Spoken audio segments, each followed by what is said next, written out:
विजेच्या तारेला स्पर्श झाल्यानं माय लेकाचा दुर्दैवी मृत्यू।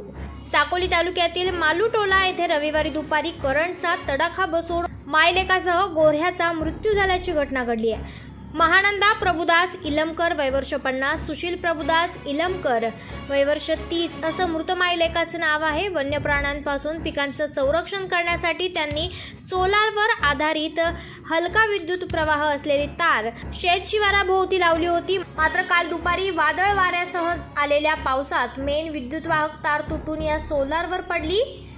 याची कल्पना नसताना त्यांना याचा जबर प्रवाह बसल्यानं ही घटना घडली आहे।